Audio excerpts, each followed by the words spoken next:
बडलेण्ड सोमावसारनायाव जिनाहारि खालामजानाय साजि बर' आइजोफोरनि नखरनो बिटिआर सरकारनिफ्राय ग्रेड 3 आरो ग्रेड 4 नि साख्रि होनाय जासिगोन।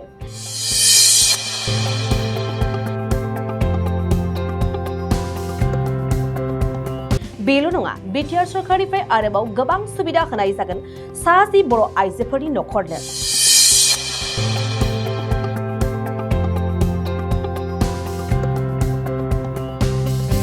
नंगौ, बे समाव बिटिआर सरकारनि मोनसे बाख्नायजाथाव हाबा आरो गोजोनथाव खौरां। थारैनो दिनैनि समाव बेनिख्रुइ साबसिन आरो गुबुन बाथ्रा जानो हाया।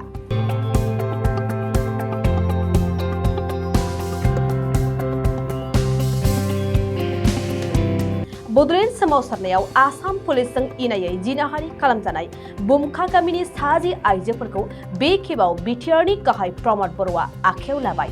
आसाम पुलिसजों इनायै जिनाहारि खालामजानाय बुमखा गामिनि साजि आइजोफोरनि नखरनो बिटिआर सरकारनिफ्राय ग्रेड 3 आरो ग्रेड 4 नि साख्रि होनाय जासिगोन।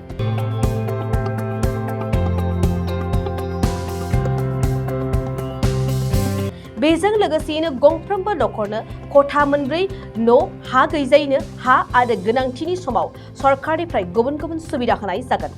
बिटिआरनि सीएम प्रमद बर'आ भुगिनांनाय साजि बर' आइजोफोरनि नखरजों दिनै क'क्राझारनि बडलेण्ड गेस्ट हाउसआव सावरायलायदों।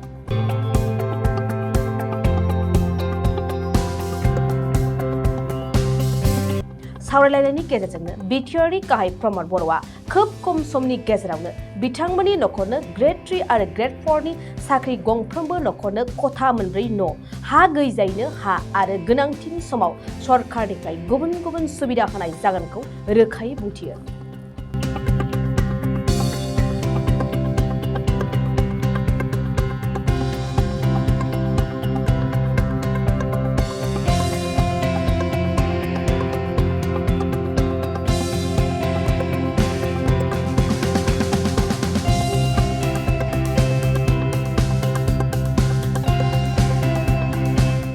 थाखो 8, 9 आरो 10 नि फरायसाफोरनि थाखाय मोनसे गोनां फोसावथाय।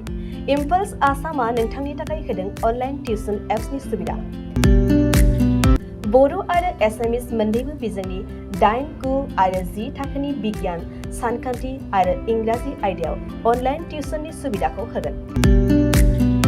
मोनफ्रोमबो आयदायाव दान मोनसेनि फिसआ 250 रांल' जागोन।